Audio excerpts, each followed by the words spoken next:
Salamlar, hər vaxtınız xeyirli olsun.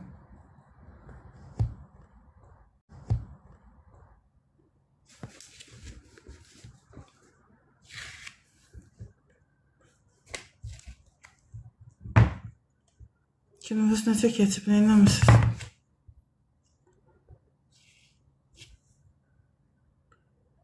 Saçım biçimsiz qalıb. Yenə sökməyə yer axtarım.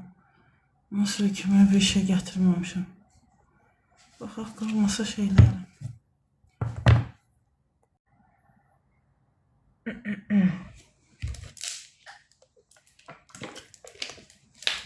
Bu gün günorta bir dənə webinar var idi, ona qoşulmalıydım. Elə həmin gün görmüşdüm. Biraz qoşuldum ona. Sonra başqa işlər gördüm. Ütü qab onu elə, bunu elə, nəsə bir şey düzelt neynə. At paltaları sər neynə.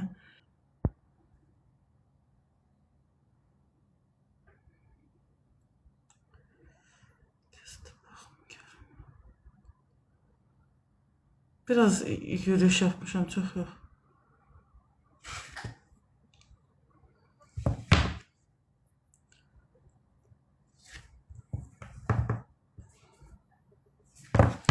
Ondan sökülmeye bir şey tapmalıyım.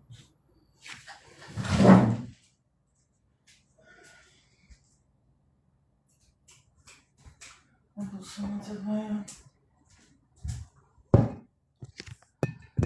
Olur mu böyle? Selamlar, hoş gördük.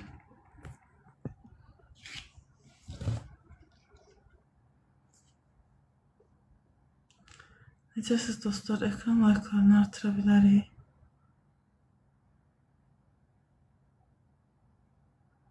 İlk taxanda özümü uçaqdakı kimi istəyirəm. Türkiyədən Japonya'ya falan uçanlar uzun uçuşlardı.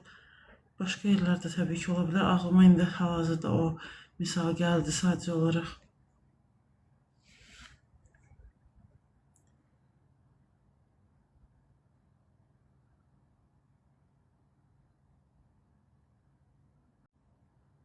Hava sərindi, küləklidir.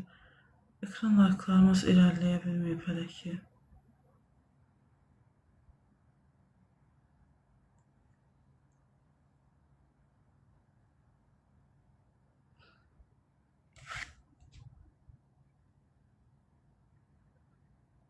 Burada qidalardan danışır, elə bilim. Kofedən danışır, hələ ki kofeyə gəlib çıxmamışıq. Yenə stres əlavə elədi yaddaşla bağlı. Brain aids, bilmirəm bu nə demək istəyir.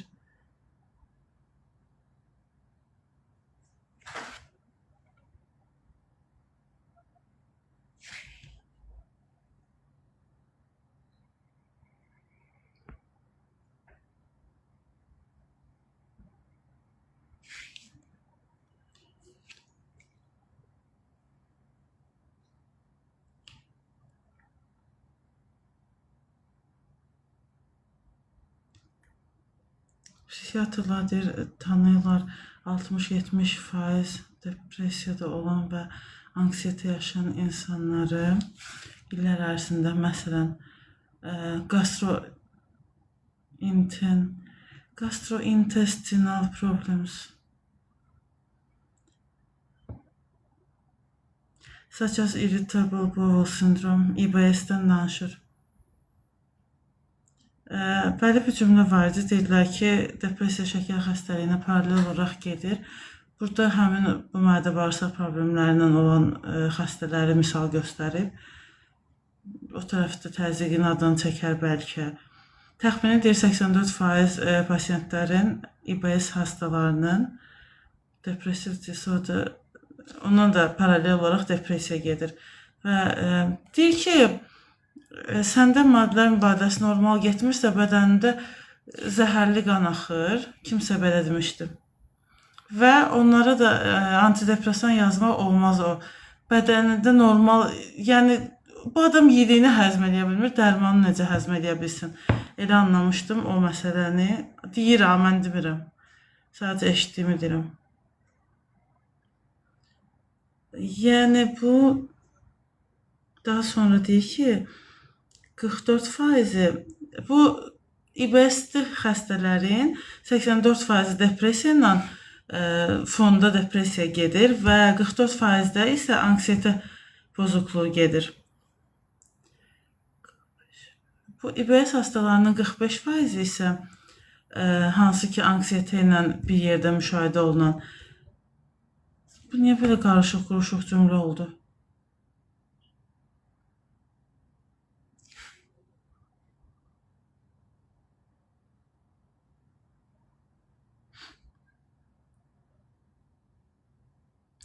%84% bölür 44.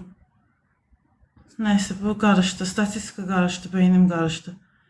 45%-də anksiyetə gedir, 30%-də depressiya gedir. Bəzilərində isə bu ikisi də eyni anda gedir. Onu da bir yerlərdə oxumuşdum. O vəhşi pisdir. Bir ara depressiyadasan, bir ara endişədəsən. O daha mənasız bir epizoddur. Bir yerdə dünya umurunda deyil, digər yerdə isə hər şeyin endişəsini yaşayırsan. Birdən belə olsa elə olar, birdən elə olsa elə olar. Mikrobiota, mikrobiom sözləri yəqin ki tanışdır da. Mikroorqanizmlər, bakteriyalar.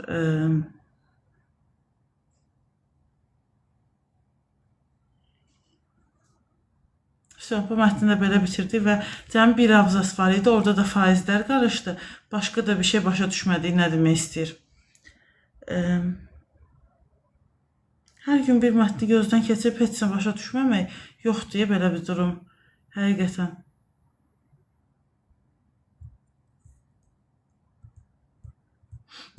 They play a role in memory, social behavior, stress reactivity and more. Alzheimer'dan da danışıb biraz, anksiyetədən, vaskülar disease, type 2 diabetdən də danışıb.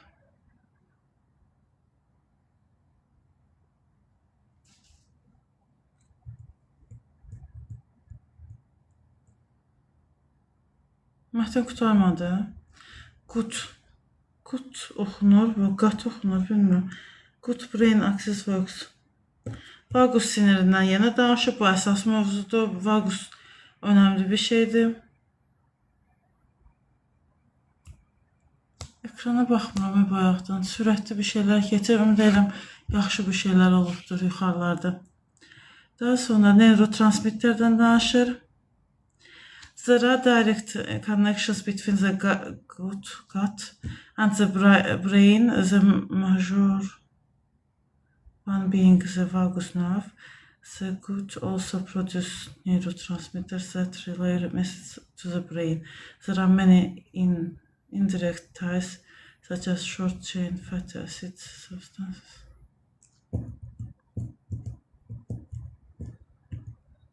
Vagus means wandering and the vagus nerve. Salamlar dostlar. Ekran layıqlarında yenə mənə kömək edəmədiniz. Yenə qaldıq belə.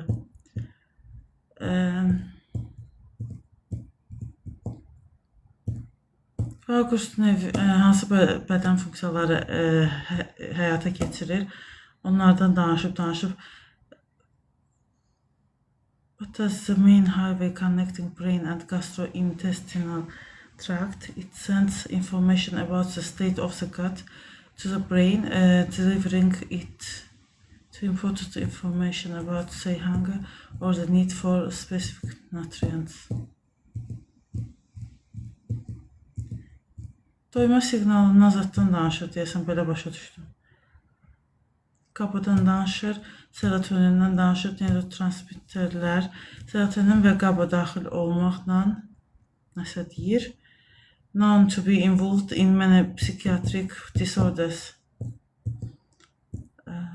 Yenə vagus sinirindən danışır. They send signals to the brain via the vagus nerve or directly.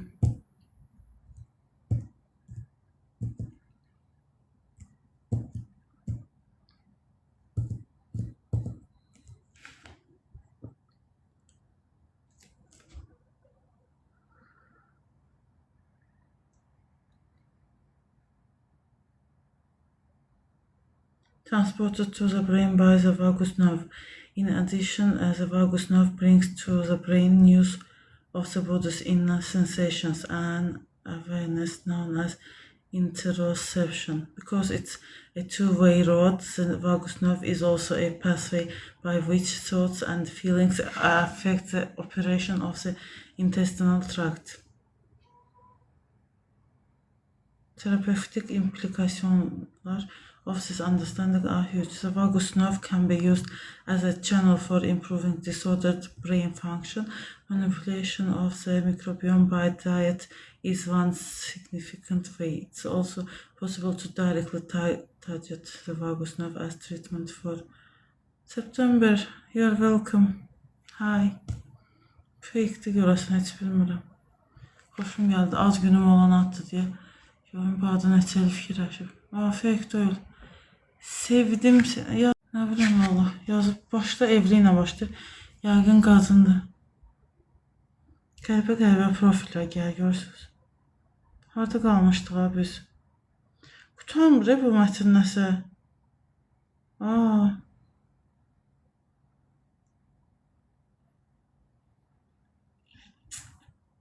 Zarafatsız qutanmır. Mən bana nə qədər 3 il geçer. Dostlar, ne yapıyorsunuz?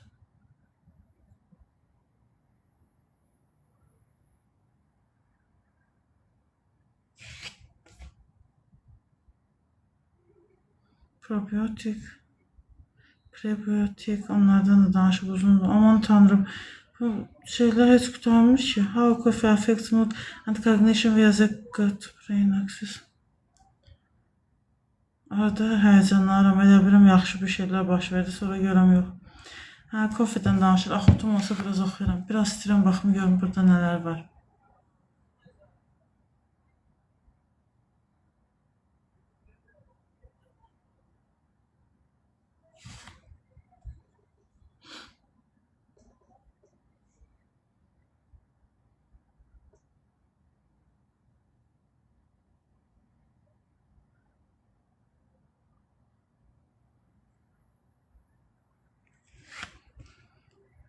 Beyazın mesela.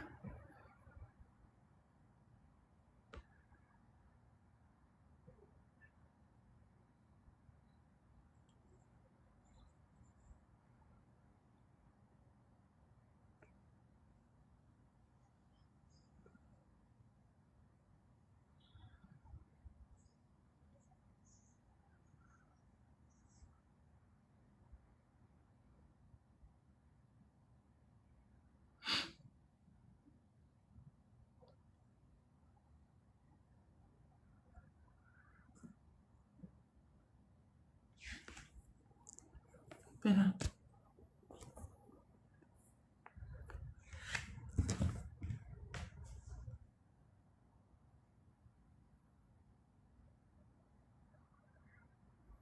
Microbiota and gut-brain axis. Depression, anxiety, cognitive impairment. Stres. Vagus nerve, immün sistem, hormonlar, mikrobiyal, metabolit, neurotransmitter, related chemicals. 31 habitual coffee drinkers. 31 vərdiş olaraq kofe içənlər, sevənlər və 31 sürekli olaraq kofe içməyənlər. Nəsə tədqiqatlar aparılıb, o da deyir. Sonra nə oldu baxırıq? Əhval-ruhiyyələrdən, stressdən, impulsivlikdən, diqqət, yaddaş və digər idrak prosesləri nəzərdən keçirilib. Eyni ilə analiz ediblər. Stool and urine samples to study gut bacteria, microbial and coffee-related metabolites. Vərdiş olaraq kofe içənlər dayandırıblar kofe içməyi 2 həftə ərzində. After this washout period, they were randomly assigned to reintroduce either caffeinated or decaffeinated coffee for 3 weeks. Mən Dubaydan bu kafeinsiz olan kofeden almışdım. Carrefour'dan almışdım. Amma deyəsən köhnəlib. Nəsə o vaxtlar içəndə bir də gördüm turşdadır falan. Sonra gördüm ki, içmədim də, yəni demək istədiyim. Kafein olmayan kofe və çay tapmaq biraz qəribədir. İnandırıcı da deyil ki, kafeinsiz içəcəklərdir. Onlar zaten kafeinli içəcəklər. Necə ola bilər ki, kafeinsiz olsunlar? Yəqin söz olaraq yazılır da, hər şey necə şəkərsiz yazılırsa, o da o fason beynim mənim elə algılayır. Bilmirəm da gerçəyi nədir, həqiqisi nədir. Coffee is not mental health care. Salamlar. Kofedən danışırıq, vaqus sinirindən danışırıq, hər şeydən danışırıq. Necədir işləriniz, neyinirsiniz?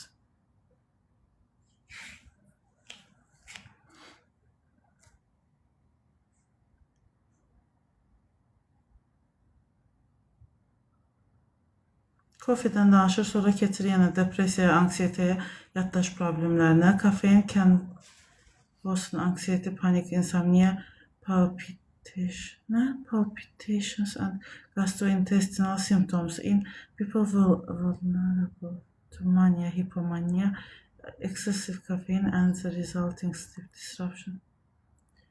Əhval-ruhiyyə destabilizationlarına sonra decaffeinated coffee may provide some.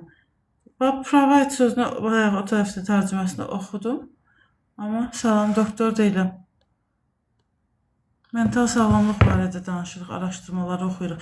İngilis dilindən başa düşdüyümüz qədər çeviririk, başa düşmədiyimizdə başqa dildə oxuyuruq. Amma bu saytlar birəbir şəkildə yoxdur da ki, rus dilində, türk dilində, ingilis dilində hamısında eyni şey yazılsın. Mən onu tapsam çox rahat bir şəkildə oxuyaram. Və ya hərfi tərcümə də eləyə bilərəm, amma eləmirəm nədənsə, bilmirəm niyə.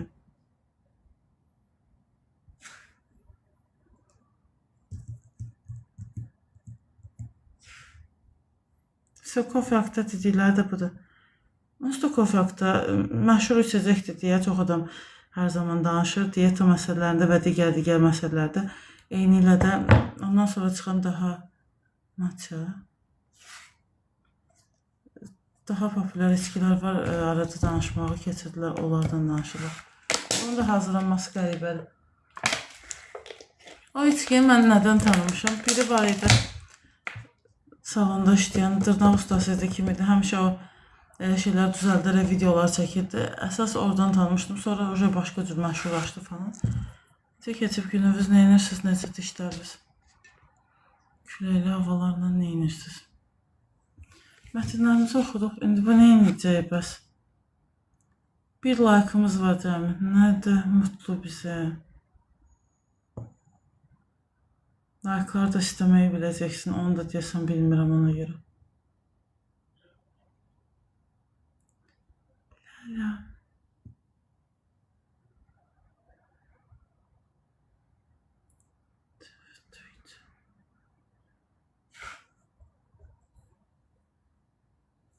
Qoy görək nə var burada. Axşam saatlarında xəbər oxumaq yaxşı bir şey deyil. Cəmaət deyir ki, səhər saatlarında heç oxumayın, filtr eləyin falan, oyanan kimi ya da işə gedən kimi başlamayın xəbər açmağa, oxumağa. Prosta başqa yapacaq bir şeyimiz olmadığı adına 10 like'ımız var. Varlıyıq. Rusca'da eyni xəbərlər. Ukraynski drone ataka vali. Xəbərlər də eynən bu şəkildədir. Kiyev haqqında bir şey yazıb, yenə Kiyev haqqında bir şey yazıb. Görək başqa nə yazıb. Россия продолжает агрессивную полномасштабную войну против Украины. Salamlar, xəbər oxuyuruq. Razvязанную утром 24 fevral 2022. Danışır bu.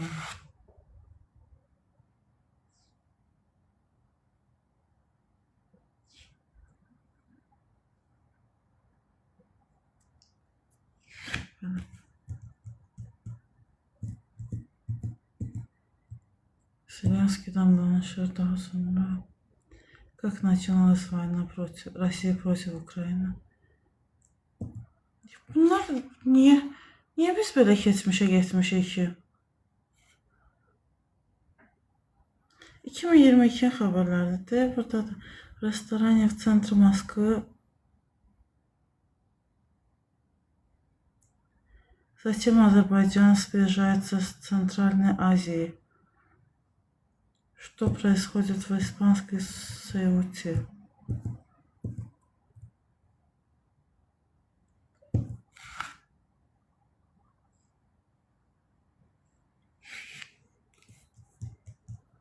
Baxıram yorumları qaçırmayım deyə, amma bir şey yoxdur yorumlarda. Bu da yaxşı əlamətdir.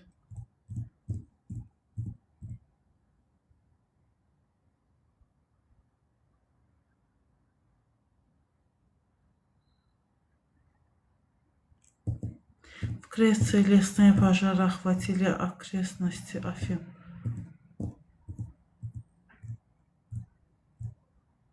Страна требует немедленного ответа на кризис в Сеуте.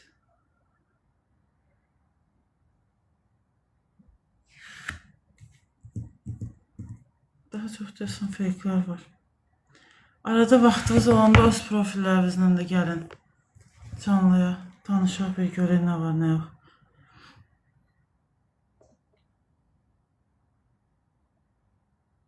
Латвия по техническим причинам закрыла границу с Беларусью.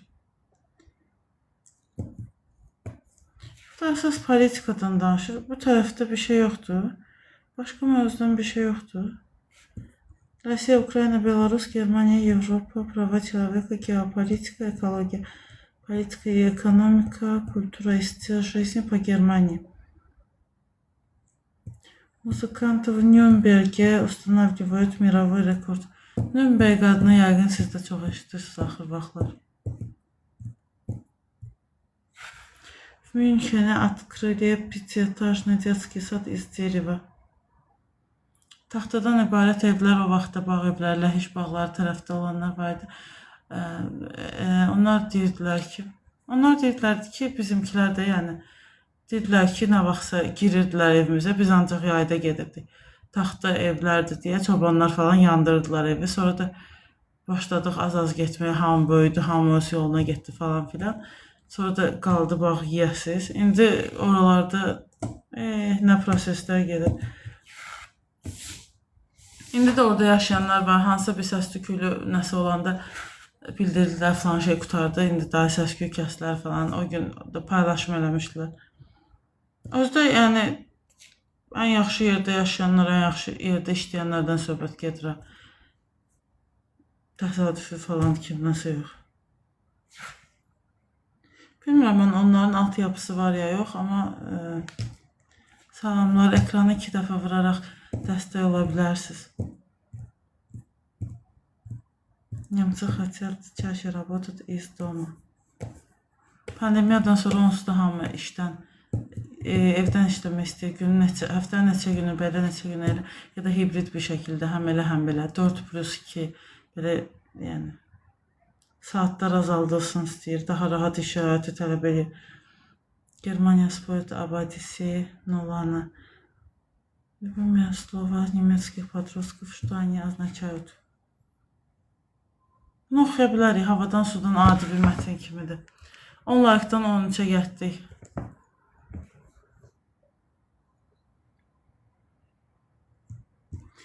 28.07.2026 xəbərdir. В прошлом году самым популярным словом у подростков в Германии было выражение «Das crazy». Потрясающе.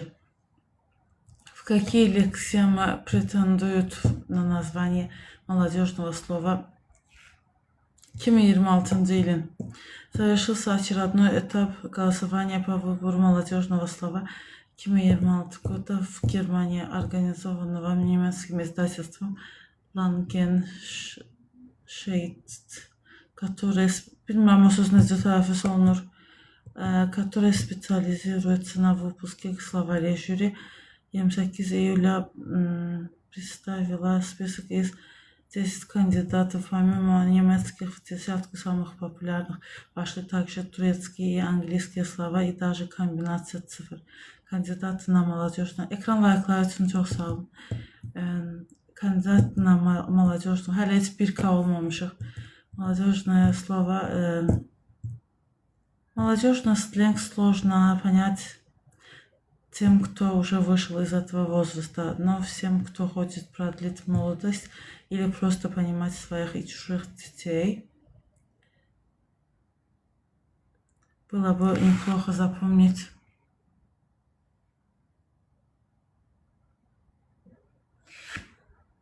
Ekran like'ları için çok sağ ol.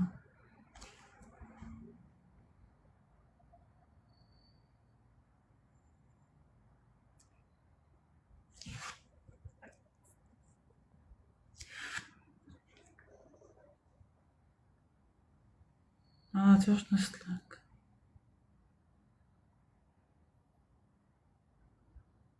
Hələ danışır. Deməli, yeniyetmələr hansı ki, padrostuk deyir də, yəni 11-dən 20 yaşa qədər onlar yeniyetmə adlandırıb.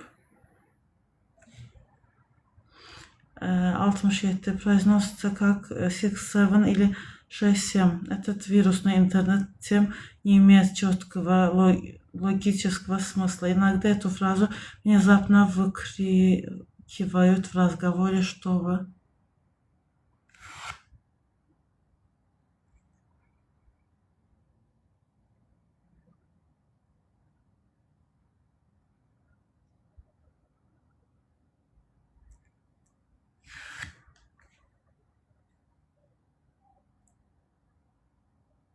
Чтобы размешить собеседника, иногда ее произносит нараспев 6-7, сопровождая характерным движением рук.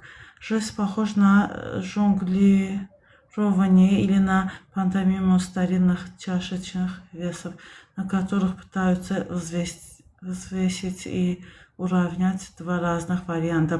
Поэтому эта фраза часто используется для обозначения нерешительности. Что-то вроде 50 на 50, так себе, или ни то, ни се. Подросток может ответить 67 на вопрос «Как дела?» Или что ты делаешь, подчеркивая полную бессмысленность вопроса и возможного ответа. Ekran like'ları için çok sağ olun.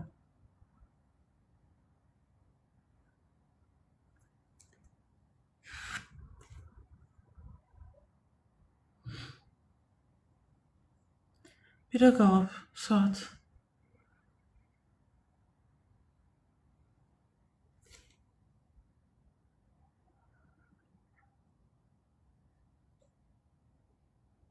Bir fraza hakkında bu kadar niye çok danışır görəsən? Sanki crash out означает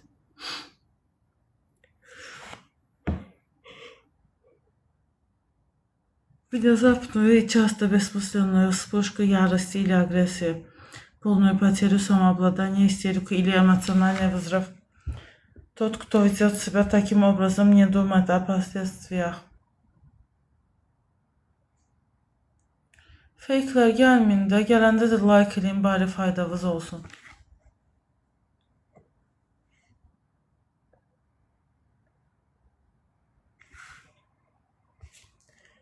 Neçə söz oxuduq? İndiyə qədər bir dənə 67-dir, bir də ikinci də budur.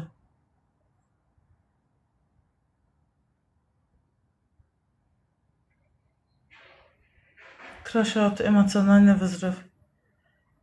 Sadece burada ve indi yaşayanlara ait bir şeydi de. Это выражение может звучать серьезно или иронично. В TikTok оно часто используется в шутливом контексте, когда кто-то чересчур драматично реагирует на мелкие неприятности.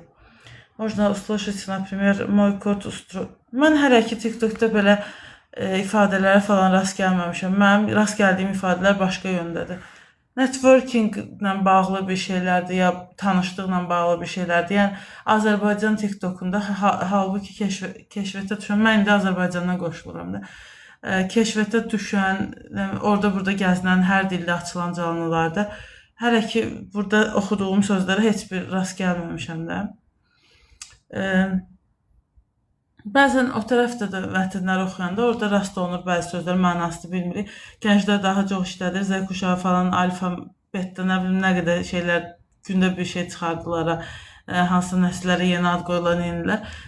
Müasir zamandan geri qalmamaq adına öyrənmək istəyəndə onların leksikonlarına bələd olmağa çalışdığın zaman ümumiyyətlə insanlar arasında mənasız lələ-gülə sözləri demirəm, çərəz ifadələr, söz soxmaq, nə bilim nə, gic-gic şeylər danışırlar. Onlardan danışmıram. Dünya çapında olan bu sözlərdən danışıram. Bu indi deyir ki, burada danışdığı Alman gənclərinin işlədiyi sözlərdir. Sən Bakıda oturmuşsan, Alman gənclərinin işlətdiyi sözdən sənə nə bir adama deyərlər, amma yəni niyə də olmasın ki? Nə oxuyaq, nə danışaq ki belə? Havadan, sudan ancaq bunu danışmaq olur. O olmaz, bu olmaz. Hamı bu boyda şey yazır. Dinə danışmayın, siyasətə danışmayın, özəl sorular verməyin. Nədən danışaq bəs? Biz də bu sözlərdən danışırıq da. Başqa mövzu yoxdur ki, nədən? Bu gün hava küləkdir. Hə, sonra dedikodu o ilə gəzdi, bu ilə dolandı. Yoxdur o dedikoduda. Belə də başqa olacaq mövzu da bundan ibarətdir. Əslində çox sakitəm hal-hazırda, amma bəzən mövzular olur ki, emosional. Mən yenə kumpir kartofunu oxşayıram. Mənim saçıma bax.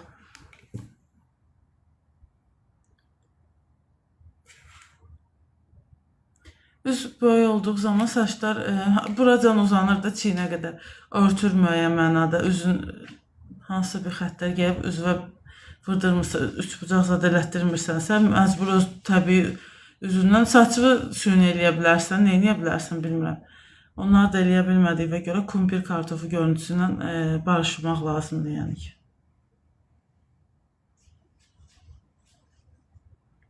Hə, nədən danışıq? Crashoutu oxuduq. Мой кот устроит крашаут, если я покормлю его на 5 минут позже. Hə, bildiniz mənasını? Yeməyini vaxtında verməyəndə şüvənliyi salır demək istəyir. Belə işlər. Ekran like'lar üçün çox sağ olun. Zamanında mən bir şey danışırdım, ona görə sağ ol eləyə bilmədim, sağ ol deyə bilmədim. Böyle. Sonra üçüncü də bu. Дикка, абсолютная классика молодежного сленга. Переводится как дружище, bratан, çuvak. Hə, bayaq deyirlər, kanka məsələn türklərdə də. Bizdə nə deyirlər?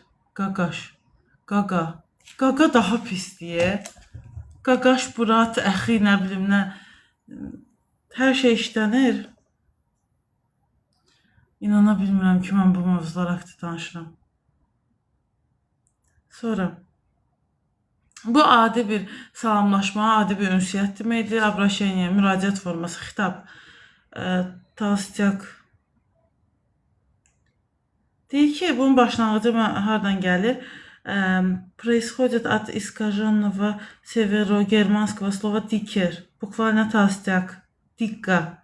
В портовом Гамбурге в 1980-90-cı illərdə так по-дружески называли близких приятелей, подчеркивая ekran like'larını artıra bilərik.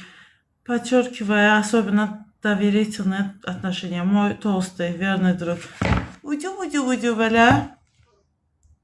Köklər şirin olur, kilolular belə olur. Со временем звук «r» на конце стерся. Almanlarda da, fransızda da «r» məsələsi cəmat şeydən hələ dil açmağa başlayanda, danışanda nitq problemləri falan, kəkələmə yox. R-nı düz tələffüz edə bilmir. Bəzilərində qalır da həmin o problemlər yetişkinlikdə, qocalıqda. Bizdə rus dil müəllimi var idi, R deyə bilmirdim. Bəzilərində amma keçir düzəlir. Məsələn, qara əvəzinə qala deyirlər, sonra düzəlir. Amma fransızlarda, almanlarda bu R məsələsi fransızlarda oxumuşdum ki, başqa şeylə bağlıdır da. Bilməm, demək olar, danışmaq olar bu barədə, yoxsa yox. Onsuz da nəyə basırıqsa yaş taxtaya gedir, çıxır. Onu da yaltaqlıqla ilişkiləndirən bir şey var idi ki, zamanında hansı oranın əsas adamı gedib hansısa bir problem yaşayıb sağlamlığı ilə bağlı, diş məsələsi ilə bağlı, başlayıb R tələffüz eləyə bilməməyə və ondan sonra soyumuşdum rəsmən fransız dilini öyrənməkdən və digərləri də o özünü pis hiss eləməsin deyə başlayıblar onun kimi danışmağa. Yəni R-nı, H falan bu cürdə, R yoxdur bizdə deyirlər, R tələffüz olunmur. Almanlarda da elə müşahidə elədiyim qədərlə o fasondur. R deyilmir də, yəni başqa cür deyilir. Yəni bu ilə bağlı olduğunu oxumuşdum bir yerdə. Nə qədər doğrudur, heç bir fikrim yoxdur. Tarixi kim oxuyubsa o bilər. 3-cü qrup. Biz tarix bilmirik. Sonra Дружище, и это все. Sonra Du bist gut genug. Du bist gut genug yazılır. Tələffüzünü bilmirəm, almanca bilmirəm. Переводится как-то достаточно хорош. Одноименная песня с английским названием. Ekran layıqları eləyə bilsə yaxşı olar. Названием You are good enough. Быстро ставшая вирусной не только в TikTok, была создана в результате сотрудничества берлинского продюсерского дуэта Kit. Ой, да, bu nə sözlər də oxuya bilmirəm. С тех пор появилось бесчисленное количество мемов. Мем бесис nə deməkdir? Ремиксов и пародий. Ее даже в шутку называют новым немецким национальным гимном. Эта фраза используется как напоминание о том, что не нужно быть идеальным, иметь миллионы подписчиков или выглядеть как модель. Человек хорош уже сам по себе. Подростки часто используют ее в комментариях под постами, в которых кто-то делится своими переживаниями, неуверенностью в себе, рассказывает о неудачах в школе или личной жизни. İndi demək istəyir ki, bullyingdə, mobbingdə zaten kim danışırsa, kim belə qəribə mövzularda özgüvənsizliyi göstərirsə, onun altına deyir yorum olaraq bunu yazılır. Впрочем, молодежь превратила это словосочетание, как и многие серьезные посылы, в добрый и ироничный мем. Так в соцсетях популярно видео в стиле «Когда ты завалил экзамен, пролил на себя кофе, но твой друг лучше подходит и говорит, Дика, du bist gut genug. Дружище, ты так хорош». Şeir deyirləri. Ekran layıqları üçün çox sağ olun. Yenə davam edəsəz şad olaram, hələ heç bir kar deyil. Yəni ki, ona nə deyirlər? Sakar deyirlər. Əlim pişib, yəni bu cür belə nilovki momentlər olanda, nəyisə üstünə dağıdan bir şeylər eləyən, bu misalda elədir ən azından. Yəni biz səni belə də sevirik də mənasında, ürəyi sıxma, özü narahat olma. Макер. В переводе и по смыслу оно ближе всего к русским понятиям мачо, выскочка, крутой парень или просто чувак. Ekran layıqları üçün çox sağ olun. Necə keçib gününüz? Necə yorumlara yazsaz oxuyarıq. Mən başımına qarışıb, amma yorumlarda da onsuz da yazan yoxdur deyə bir şey. Mən də öz davam edirəm. Этот термин знаком даже старшему поколению и сейчас переживает возрождение, сохраняя по сути то же значение. Username olsun. Ne qəribə profillərlə yeni gəlib. Важно не путать с похожим по звучанию немецким сленговым словечком «махе». От глагола «махен» – «делать». «Мачхер» – это человек дела, решающий проблемы без лишних слов. И это комплимент. Yani bir kəlmə dedin, все, həll olur.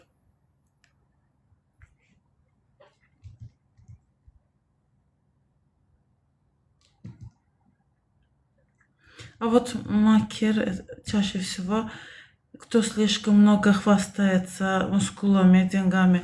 Qoluma bax, necə şişib. Belə deyirlər də, idmanla şişirtmişəm. Машина и играет на публику. В немецкоязычном TikTok курсирует популярное выражение «Einen aufmache». Maçker, maçhen yazıb da, bilmirəm necə tələffüz olunub. Səhvsiz tələffüz eləməyim, almanca tələffüzləri mən bilmirəm. То есть строит из себя крутого. И в то же время этот термин может употребляться нейтрально. Например, yeni gələnlər, xoş gəldiniz. Çox sağ olun ekran layıqları üçün. Daha sonra Эй, чувак, или в разговоре о постоянных отношениях main мачкер, что переводится на мой парень. Пик. Пиак yazılır. В английском языке это слово означает вершина, пик. И И такое же значение ему придается в молодежном сленге. Если что-то описывают как пик, значит это лучшее из лучшего. Например, концерт был просто улетным. Rage yazılır. Rage bait nedir? Можно перевести как провокация. Или приманка для ярости. Тот, кто знаком с понятием clickbait, легко поймет, что такое rage bait. Это контент в социальных сетях, который намеренно создан для того, чтобы вызывать реакцию, как правило, возмущенную. Например, провокационное утверждение, ложное заявление и возмутительное мнение.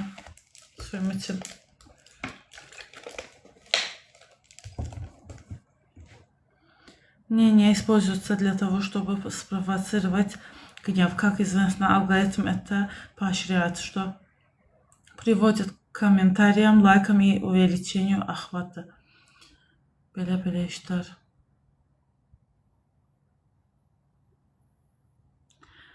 С чере yazılır, проводится с немецкого как ножницы. Scissors yazılır da İngilizce bu söz. Qayçı. 1K olduq, çox sağ olun. Cəmaət 10K olanda sevinir. Mən də 1K olanda sevinirəm. Nə olsun ki? Sonra 1 olar, sonra 6 olar. Но на молодежном сленге уместнее всего словосочетание «я виноват». Я виноват не выходил на связь уже несколько недель. İzvinyeyi, hansısa bir səhvə görə günahkarlıq kimi affet məni. Super, пришло немецкий молодежный сленг, например, из турецкого языка, где оно пишется точно и также и означает супер, то есть отлично, высший класс. Элла, схоже с немецким супер. Türklerden de Germanya'ya söz getirmiş. Gördünüz mü? Süper. Yok, süper. Fransızca ne değildi? Hər il deyir Almanya sakinləri 11-20 yaş arası qərar verirlər ki, hansı vrajenya ifadəni gənclik slengindən xüsusən də bəyənilir də, yəni onlar arasında favori olur. Все, bitdi deyəsən. Молодежный сленг, любимое слово немцев. Bu уже 2021 aiddir. 2026 aid olan xəbərlərdə bu yayda çıxan xəbərlər arasında o da var ki, Молодежь Germaniya teriyat interest knigam. Yeni gələnlər xoş gəldiniz. Ekran layıqlarını çoxalda bilərik. Продажа книг в Германии падают, а число молодых покупателей сокращается. Mən həmişə səfərlər eləyəndə oradan çoxlu kitablar alırdım. Məsələn də 20'li yaşlarımda falan. Son gedəndə təbii ki, heç bir kitab almamışam. Niyəsə bunu demək ehtiyacı duydum. Кризис чтения уже влияет не только на рынок, но и на уровень образования в стране, предупреждают представители книготорговли. Yəni cahilləşirlər. Qorxurlar və həyəcan təbiri çalırlar bu mənada. Немецкий книжный рынок все сильнее ощущает последствия снижения интереса к чтению, особенно среди молодого поколения.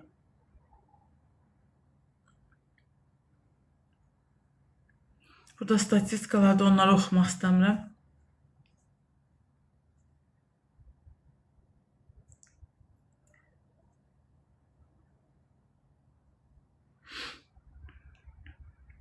Siyasətçilərə bildiriblər ki, diqqət ayırın bu məsələyə və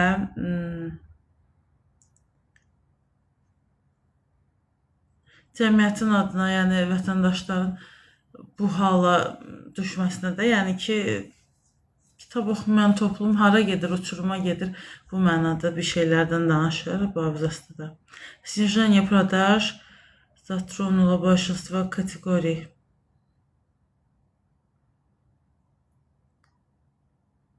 Изменение структуры книжного рынка. Nəysə, belə işlər. Qısa bir canlı yayını açmaq istəmişdim. Çox sağ olun dəstək olduğunuza görə. Söhbət eləmək istəsəz biraz da qala bilərik. Saat 1-dir. Baxın, burada kimlər olub, kimlər gəlib. Ən sonunda da yorum yoxdur. Sadəcə çox sağ olun ki, bu yayında bu qədər aktivlik göstərdiyinizə görə.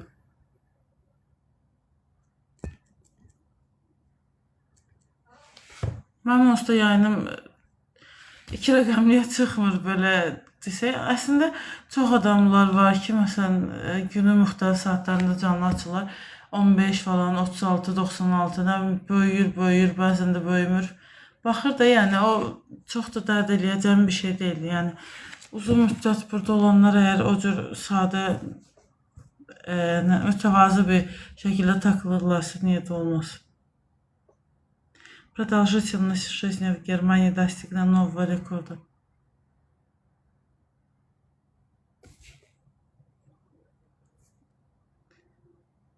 В Германии отказались отменять нетребовательную русскую культуру. Эссе.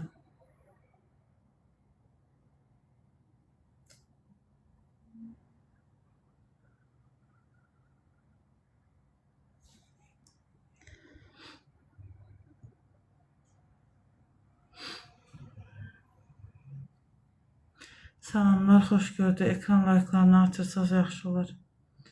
Biz bugün havadan sudan danışırıq. Həmişə oxuduğumuz mövzulardan, slenglərdən, Almaniya gəncliyinin ən çox işlətdiyi sözlər və onların mənasından bayaqdan oxuyuram onları. Maraqlıydı, pis deyildi.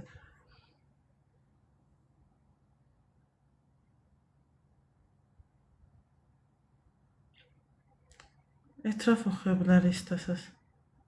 Məncə canlı nəinki hazır şablon etraflardan, amma bunda cəsarət lazımdır.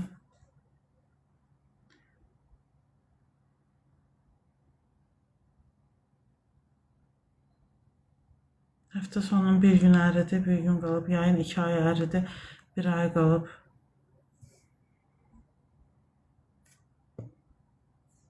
Salam, yeni gələnlər, xoş gəldiniz. Ekran layıqlarını qaldırmaqla məşğuluq bayaqdan.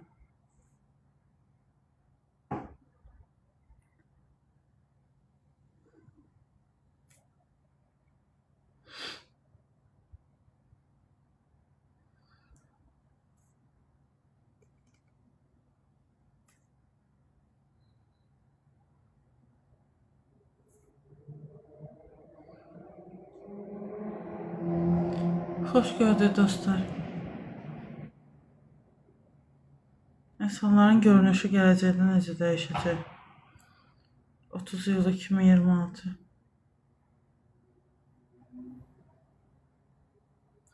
Həmişə seriallarda falan gələcəyi təsvir edəndə 2030'ları falan necə olurdu? Qəribə görüntü. Həmişə də yadda qalan olurdu. Ora doğru gedirdi. Kişilərin tüklü ayaqlarına görə Yaponiyada şortik davası. Təbrizdə maaşlarının ödənməməsinə görə işçilərin etirazı.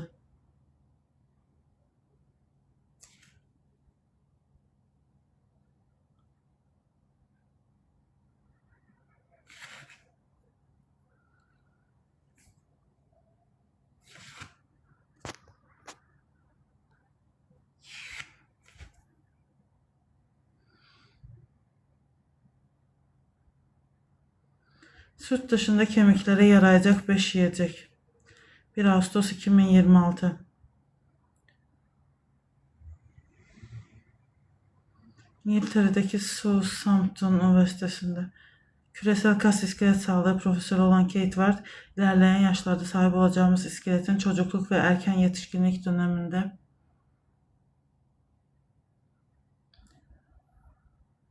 oluşturduğumuz kemik rezervine bağlı olduğunu söylüyor. Baxaq görək hansı qidalardır. Hələ gəlməmişik. Süt, peynir, yoğurt. Süt, peynir, yoğurt deyəndə arxa fonda deyəsən qarışıqlıqlar var. Görmüyorsunuz onları. Hə, nə demək istirdim? Bu arıqlama marafonları falan olur, təşkil olunur. Orada Ümumiyyətlə həkimlər danışığı, bəziləri bir yeyəcək pisləyir, bəziləri hansı içəcəyi tərifləyir var. Orada demişdilər ki, sizə sürəkli deyirlər ki, süd, yumurta, qatıq, tutaq ki, nəsə yemin, ağartı yemin. Yəni onlar bir tərəfdə də əslində başqa sözlər var ki, ət yemin, vegan olun, vegetarian olun, neyin. Yəni onlar həmin o fikir o idi ki, sizi niyəsə uzaqlaşdırırlar bu qida. Həmin o fikir o idi ki, sizi niyəsə uzaqlaşdırırlar bu qidalardan ki, ya ömür boyu vitaminlərlə tutaq ki, yaşayasınız. Təbii dediyim kimi, bu da sadəcə bir fikirdir, kimisə səsləndirdiyi, inanarsan, eləyərsən, yox. Mən çoxdur da qidalanma şəkilləri, nə bilim, aralıqlı oruçdur, odur, budur, bəziləri ziyanlıdır, bəziləri xeyirlidir, elə bilmədiyimiz nə qədər şey var. Hər gün oxumadığım deyə əzbər bilmədiyim. Yəni, birinə bir şey yaxşı təsir edir, birinə yox. Heç kim o məsuliyyəti almaq istəmir də. O mənada, yəni, deyirdi ki, sizi bundan uzaq tuturlarsa, nəyisə hədəfləyirlər ki, sən bəlli bir şeyləri ala bilməyəsən qidadan. Onsuz da, yəni, hamının da erişimi yoxdur ya maddi baxımdan, ən təmiz, ən yaxşı orqanik şeyləri ala bilsin. Ya da bəzi insanlar deyir ki, biz ümumiyyətlə aclıqdayıq da, biz sadəcə günümüzü yola veririk, makarna ilə, bir şeylərlə. Heç yəni sağlıqlı qida düşünəcək halda deyilik, yəni o qədər qıt qanaat geçiniyoruz. O mənada indi burada qidaları oxuduğum zaman bunları yadıma düşdü, bunları qeyd eləmək ehtiyacı hiss elədim. Süt, peynir, yoğurt, kalsiyum, D vitamini, protein, kemik sağlığının temel unsurları. K vitamini, magnezyum, çinko ve fosforu gibi besinlerde sağlıklı kemik ve kasların korunması için önemli. Bu yazıları mən kəşf eləməmişəm. Mən sadəcə bəlli mənbələrdən oxuyub götürürəm. Süt ürünləri açısından zəngin qidaların kalsiyum açısından da zəngin olduğu biliniyor. Yaklaşık 200 mililitrelik bir bardak süt yaklaşık 260 miligram kalsiyum içeriyor. O qədər şey deyirlər ki, məsələn,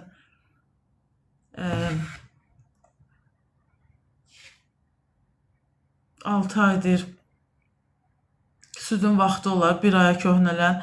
Hər şey deyirlər də, yəni vaxtı uzununda, vaxtı qısaya da bir şeylər deyirlər.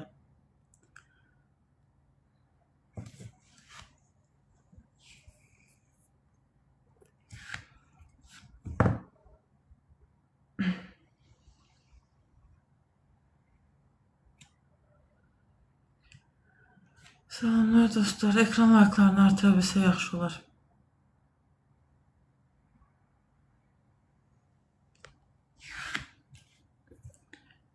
Uşaqlardan süd içməkdən, yetişkinlərdən yenə də süt ürünləri, protein tüketiminin artırılmasına salamlar.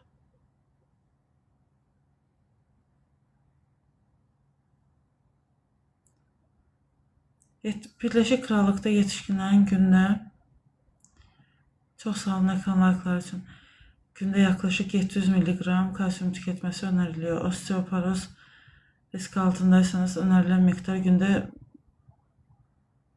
1000 mg kadar çıkıyor. Menopoz sonrası kadınların ise 1200 mg hedeflemesi öneriliyor. ABD'de yetişkinlere yaş ve cinsiyete bağlı olarak her gün 1000-1200 mg kalsiyum tüketmeleri tavsiye ediliyor. Soya ve edamame fasulyesi. Tofu, edamame fasulyesi gibi. Tofu pendir növüdür. Mən onu görmüştüm ama yumuşaq bir şeydi. Yemişdim, bilməmişdim nədir də. Sonradan baxdım ki, falan şeymiş. Elə yaxşı qidalar harda görə bilirsinizsə, mütləq oralara çox gedin. Mesela 100 gram tofu 200 mg kalsiyum içeriyor. Bəziləri üçün başqalarının nadirən tapdığı şeylər gündə tapılandı, yəni. Bu adamdan adama görə dəyişir, vəziyyətdən vəziyyətə görə dəyişir.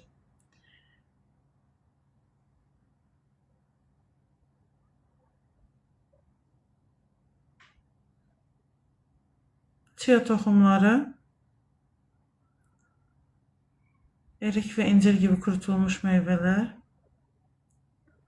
konserve balık, əncir qurusunu analara da, yeni ana olmuş adamlara da tövsiyə edirlər. Süt artımına görə və s. Konserve balık.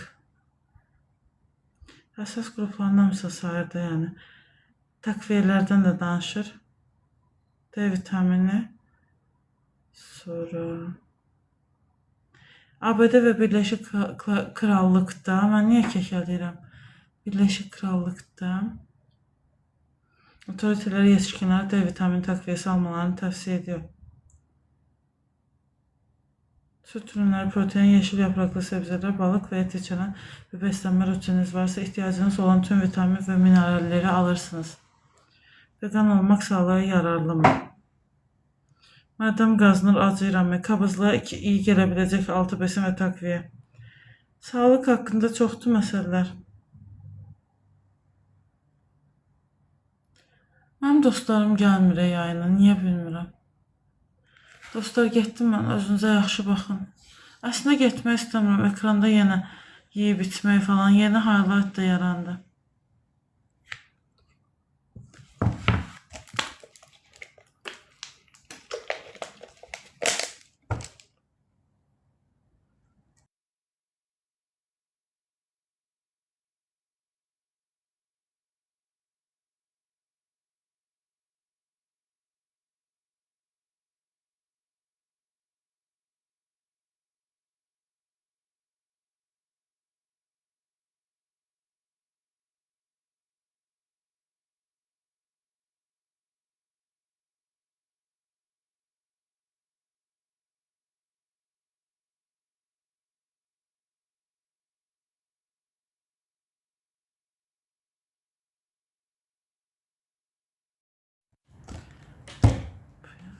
Mesela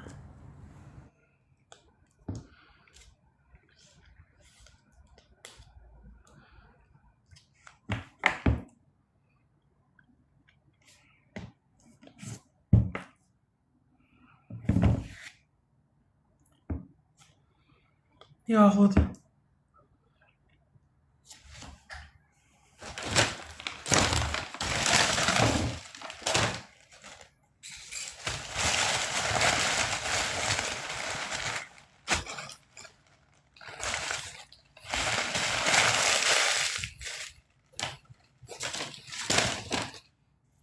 Yunan yoğurtu yiyirəm.